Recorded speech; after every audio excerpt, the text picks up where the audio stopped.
जय श्री राम। स्वागत है आप सभी का एक बार फिर से मेरे YouTube चैनल पर। मेरा आज का विषय रहने वाला है आगामी 20 जून 2021 को बृहस्पति देव जो अब तक कुंभ राशि में गोचर कर रहे हैं, वह ग्रह कुंभ राशि से वक्री स्थिति यानी उल्टी चाल की तरफ चलने शुरू हो जाएंगे।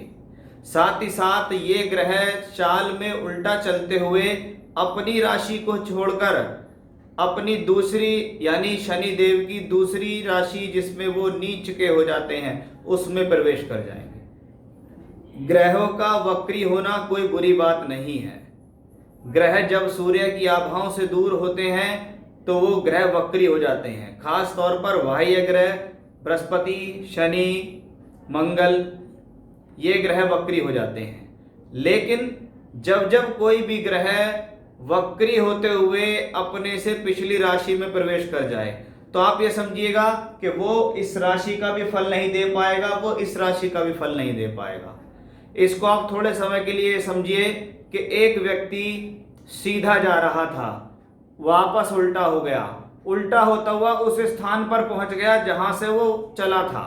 यानी कुछ समय पहले तक तो बृहस्पति यहीं चल रहे थे, फिर ये यहां पहुंच गए, यहां से ये फिर वापस आ रहे हैं और फिर ये यहां पर जाएंगे।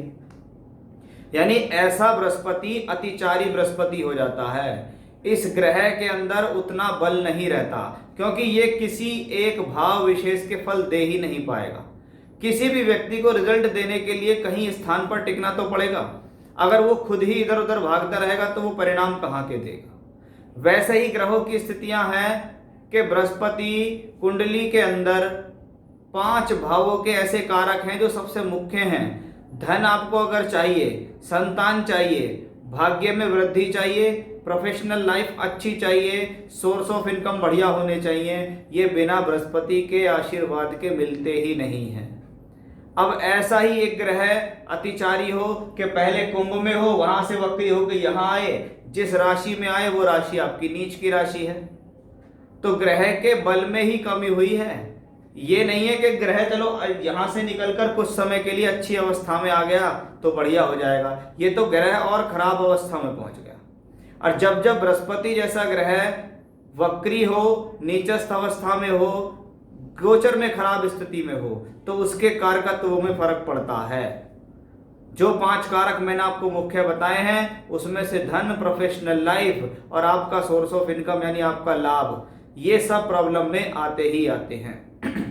यदि किसी व्यक्ति विशेष को बृहस्पति की महादशा, अंतर या प्रत्यंतर दशा चल रही है तो ये गोचर उनके लिए और लोगों की अपेक्षा ज्यादा प्रभावशाली होगा, क्योंकि अब आपको गोचर ही नहीं दशा भी प्रभावित कर रही है। तो आज मैं आपको बताऊंगा कि मकर राशि, मकर लगन वालों के लिए ये जो गोचर है ये किस प्रकार का परिणाम देने वाला है।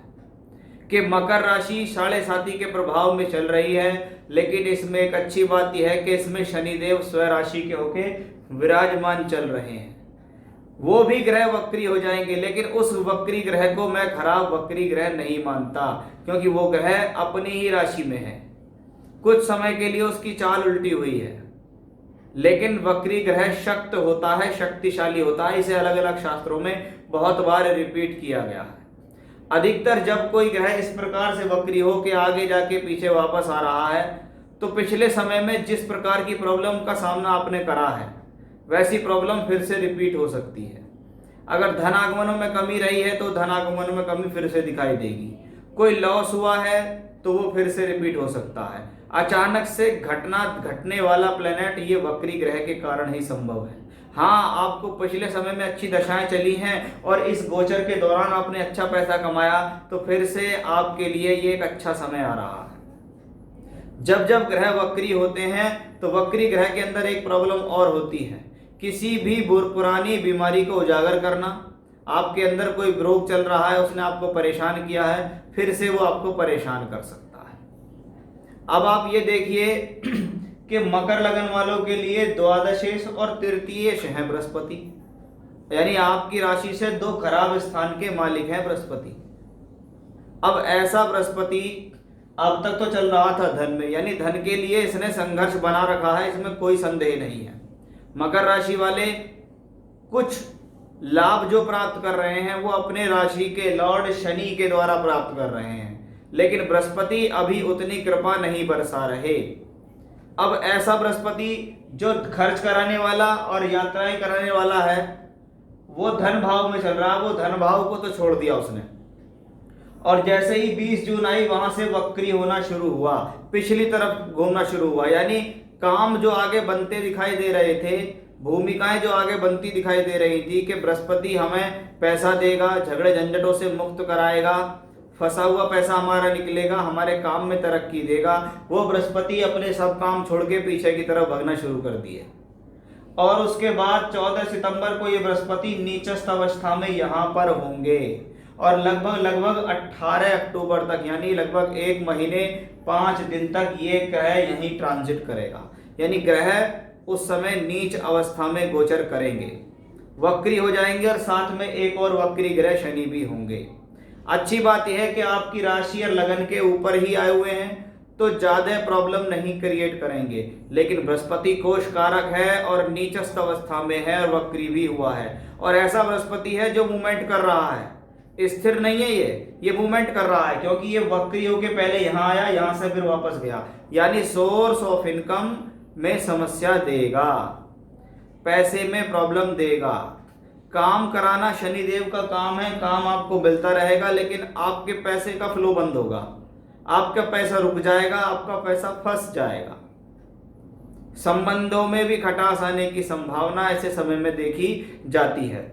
खर्च का अधिक बढ़ जाना, आय से अधिक खर्चे हो जाना भी ऐसी स्थितियों में देखा गया है। साहस में वृद्धि होगी, साहस तो बना रहेगा, लेकिन व्यर्थ की यात्राओं पे फिजूल खर्च भी आपको इस दौरान परेशान करेंगे। संभवतः बीमारियों पर भी खर्च होने की संभावना इस दौरान है। शनिदेव इसी राशि में वक्री हैं तो इनका नीचभंग राजयोग तो करेंगे, लेकिन वो ग्रह भी वक्री हो रहा है, यानी वो ग्रह भी अपनी सही मूवमेंट पे नहीं है, वो भी वक्री है। लेकिन अच्छी बात यह है कि ये ग्रह यहां से निकलकर कहीं दूसरे स्थान पे नहीं जाएगा, यानी प्रॉब्लम जो देने वाला मेन प्लेनेट बचा वो बृहस्पति ही है, क्योंकि ये ही यहां से यहां आ रहा और यहां से वापस जा रहा। 14 सितंबर से 18 अक्टूबर का जो समय है उस दौरान आप किसी भी प्रकार की कोई बड़ी डीलिंग नहीं करना, कोई बड़ा डिसीजन, कोई बड़ा लेन देन आपको नहीं करना है, क्योंकि ये बृहस्पति नीचे से निकल के वापस जाएगा और उस दौरान ये प्लेनेट अच्छी खासी मूवमेंट पे होगा, क्योंकि 14 सितंबर से 18 अक्टूबर तक यहाँ रहेगा, 18 अक्टूबर से निकल के फिर ये वापस कुंभ में पहुंचेगा 20 नवंबर तक। 150 दिन 150 दिन की ये यात्रा रहेगी बृहस्पति देव की, जिसमें पहले भी शत्रु की राशि में थे, उसके बाद भी शत्रु राशि में नीच के हो गए और फिर इधर जाएंगे।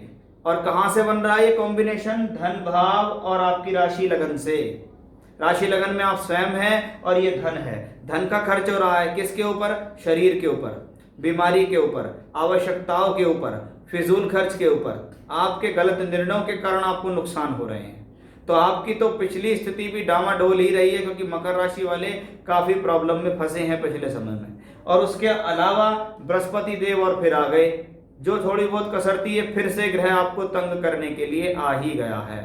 तो ऐसे समय में ज्यादा जरूरी है समझदारी से डिसीजन लो, क्योंकि तरक्की आपके लिए ज्यादा दूर नहीं है।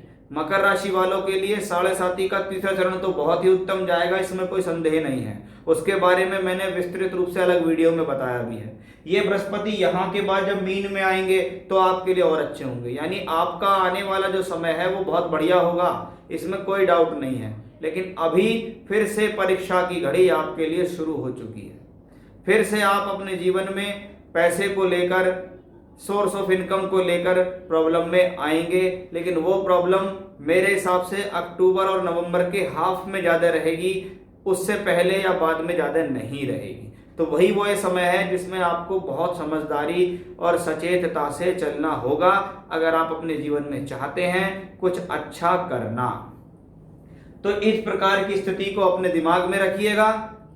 भगवान बृहस्पति देव की पूजा कर सकते हैं, क्योंकि अतिचारी बृहस्पति के बीज मंत्रों से आपको कृपा दे सकता है।